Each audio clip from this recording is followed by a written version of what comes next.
उत्तर प्रदेश के 19 जिलों को छोड़कर बाकी सभी जिलों में लॉकडाउन में छूट मिलेगी। सीएम योगी ने केंद्र की गाइडलाइन के मुताबिक छूट देने का निर्देश दिया है। 10 से ज्यादा कोरोना केस वाले जिलों में छूट का फैसला जिलाधिकारी पर छोड़ दिया गया। और मुख्यमंत्री योगी आदित्यनाथ ने वीडियो कॉन्फ्रेंसिंग के जरिए सभी जिलों के अधिकारियों से बैठक की और लॉकडाउन में ढील देने की तैयारियों की समीक्षा की। इस दौरान सीएम योगी ने सोशल डिस्टेंसिंग का सख्ती से पालन करने के निर्देश प्रशासन को दे दिए। साथ ही सीएम योगी ने कहा कि संस्थानों और फैक्ट्रियों में केंद्र की गाइडलाइन के मुताबिक ही अब काम होगा।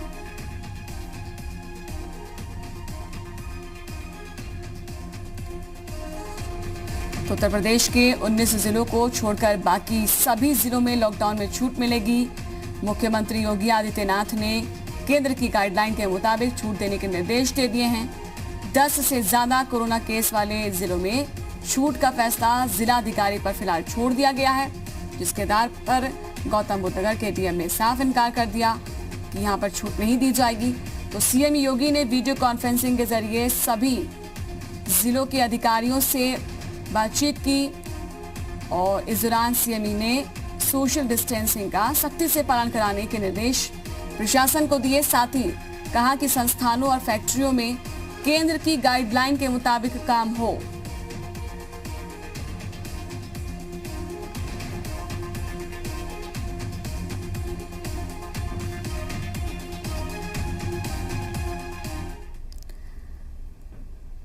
लॉकडाउन पार्ट 2 के दौरान यूपी सरकार ने भी अपना प्लान पूरी तरह से तैयार कर लिया है। आज से योगी सरकार की ओर से अलग अलग क्षेत्रों में कई जगहों पर छूट दी जाएगी, कई छूट दी जाएंगी। आइए जानते हैं कि यूपी की जनता को क्या क्या रियायतें मिलने वाली है और किन जगहों पर सख्ती जारी रहेगी। तो सरकारी ऑफिस जो है, जो दफ्तर है, वो आज से खुले रहेंगे। इसके लिए का के कर्मचारी आएंगे और समूह ग और घ के 1/3 कर्मचारी यहां पर मौजूद रहेंगे। लंबित सरकारी काम अब शुरू हो जाएंगे और सरकारी दफ्तर खुले रहेंगे। देखिए, ये जहां पर छूट मिलेगी, समूह क और ख के सभी कर्मचारियों की उपस्थिति के निर्देश दे दिए हैं।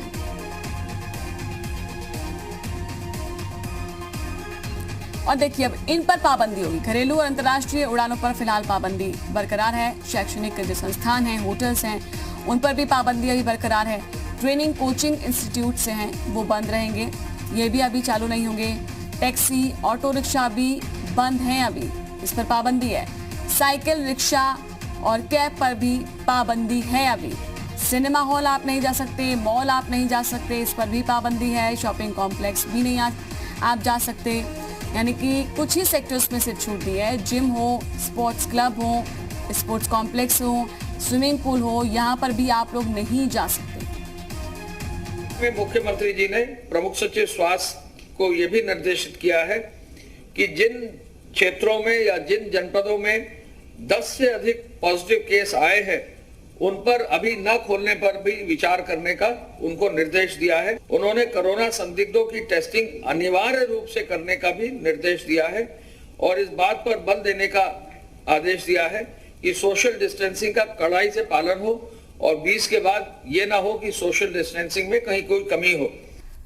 और इसी का पालन करना है कि इस तरह की कोई कमी नहीं होनी चाहिए। ज्यादा जानकारी के साथ हमारे 3 रिपोर्टर हमारे साथ जुड़ चुके हैं और सीधा उनका रुख करेंगे। हमारे साथ लखनऊ से संदीप हमारे साथ जुड़े हैं, देहरादून से रामानुज हैं और नवीन पांडे हमारे संवाददाता वाराणसी से हमारे साथ जुड़ चुके हैं। पहले लखनऊ का रुख करेंगे और जानेंगे कि क्या कुछ अभी एडवाइजरी है इसके अनुसार। संदीप, अगर देखा जाए केंद्र की जो गाइडलाइंस आई है उसके अनुसार 20 तारीख थी और मतलब इस दौरान कुछ जगहों पर जो है कह दिया गया था कि राज्य स्तर पर जो है सरकारी फैसला ले, 20 तारीख के बाद कुछ जगहों पर छूट दी जाएगी। तो अभी उत्तर प्रदेश के लिहाज से देखा जाए तो कहां पर छूट ये मिलने जा रही है और कहां पर अभी भी कोई किसी भी तरह की छूट नहीं होगी, क्योंकि जोन्स तैयार किए गए थे जिसमें रेड था, ऑरेंज था और एक ग्रीन जोन था। तो बताएं, सबको जानकारी दे जरा।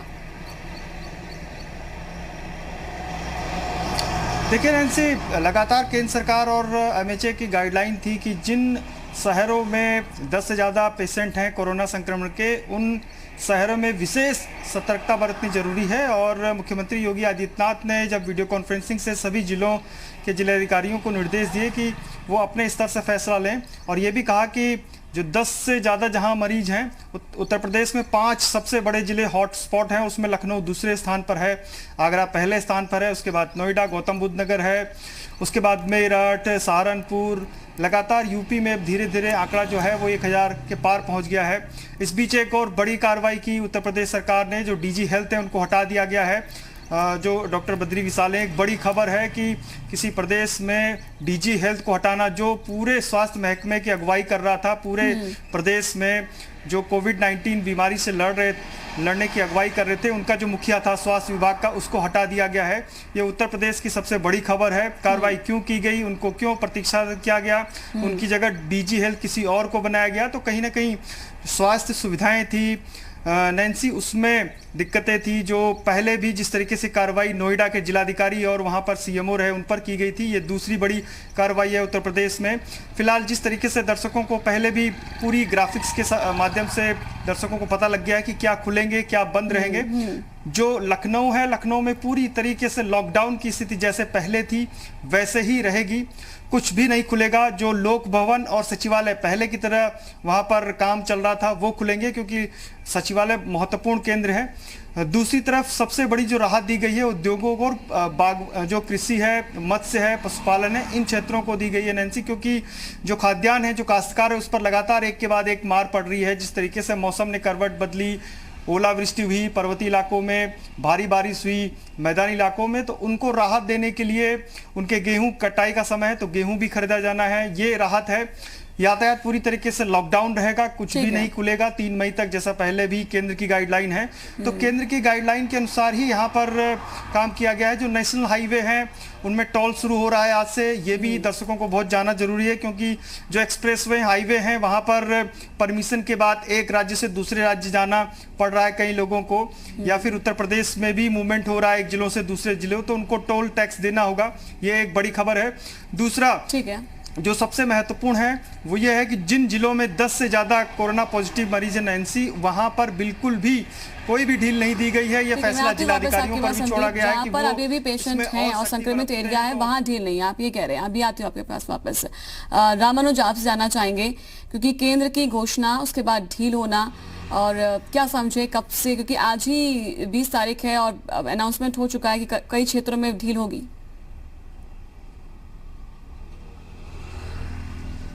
नैन्सी, उत्तराखंड में सरकार ने पूरे प्रदेश के सभी जिलों को 3 कैटेगरी में बांटा है, और सबसे पहली कैटेगरी रेड जोन की है, दूसरी ऑरेंज की और तीसरी ग्रीन जोन्स की है।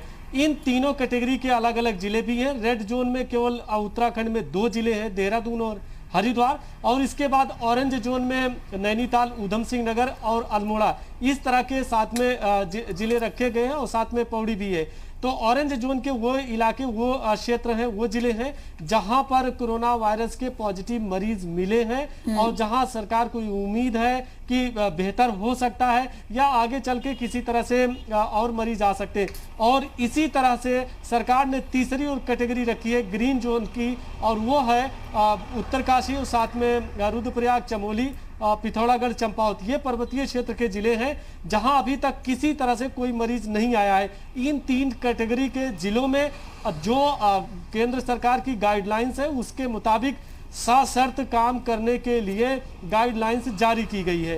राजधानी देहरादून में नगर निगम के क्षेत्र को छोड़कर बाहर, चाहे वो कृषि काम है, निर्माण कार्य है, मनरेगा और दूसरे जो कार्य हैं वो हो सकते हैं, लेकिन गाइडलाइंस के मुताबिक उसमें भी सोशल डिस्टेंसिंग, सैनिटाइजर्स का इस्तेमाल, कर्मचारियों को शिफ्ट के मुताबिक काम करने का पूरा एक गाइडलाइंस है, उसके मुताबिक ही काम करना होगा। और चूंकि सरकार की कोशिश है कि चाहे वो कृषि क्षेत्र की जो आर्थिक व्यवस्था है उसको पटरी पर लाया जाए, या जो कुछ ऐसे क्षेत्र हैं जहां किसी तरह से कोरोना वायरस नहीं फैला है, जहां काम किया जा सकता, उस बात को ध्यान में रखते हुए सरकार ने गाइडलाइंस जारी की है। और आज से कुछ क्षेत्रों में काम शुरू हो रहा है, लेकिन किसी भी क्षेत्र में काम करने के लिए उस विभाग के संबंधित अधिकारी से परमिशन लेनी बहुत जरूरी है। ठीक है नवीन, अगर हम वाराणसी की बात करें, वाराणसी, विंध्याचल और आजमगढ़ जो मंडल है, उनमें से कुछ क्षेत्रों में तो अनुमति होगी, लेकिन जानकारी ये थी कि वाराणसी और मऊ में पूरी तरह से अनुमति नहीं मिलने वाली छूट को लेकर, क्या जानकारी इसको लेकर? जी जी बिल्कुल, आपने जो कहा वो सही है। वाराणसी में किसी तरह की ऐसी छूट नहीं लॉकडाउन के दौरान दी गई है, क्योंकि लगातार कोरोना के पेशेंट वाराणसी सहित बाकी अन्य सटे जिलों में मिल रहे हैं, जिसको देखते हुए वाराणसी को पूरी तरह से छूट नहीं दी गई है। मनरेगा मजदूरों को जरूर छूट मिली है और इसके साथ साथ औद्योगिक निर्माण करने वालों को अगर ज़रूरत पड़ेगी तो उनके केसेस के आधार पर परमिशन लेके छूट दी जाएगी। अन्यथा वाराणसी में किसी तरह की भी कोई छूट लॉकडाउन के दौरान नहीं दी गई है, क्योंकि यहाँ पर 10 से ज़्यादा मरीज हैं, कोरोना के 15 मरीज संक्रमित पाए गए हैं, जिसको देखते हुए जिला प्रशासन, जिला अधिकारी ने एक साफ निर्णय लिया है कि वाराणसी में किसी तरह की छूट नहीं दी जाएगी।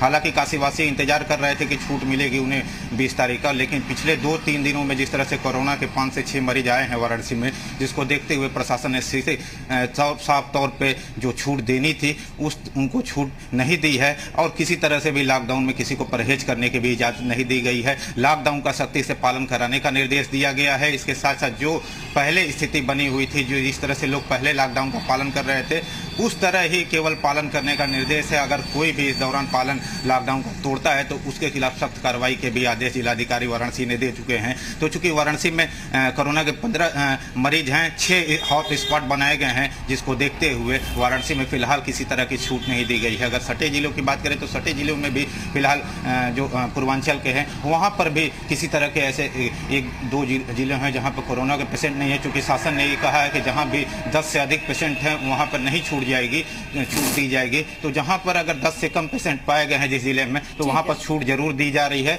अन्यथा अगर 10 से ज़्यादा पेशेंट है तो उस जिले में भी छूट नहीं दी जा रही है। तो वाराणसी पूरी तरह से लॉकडाउन का सख्ती से पालन कराया जा रहा है। सुबह 10 बजे तक समय निर्धारित किया गया है। अगर 10 बजे के बाद कोई भी अगर लॉकडाउन तोड़ता हुआ देखे जाएगा तो उसके खिलाफ कार्रवाई की जाएगी।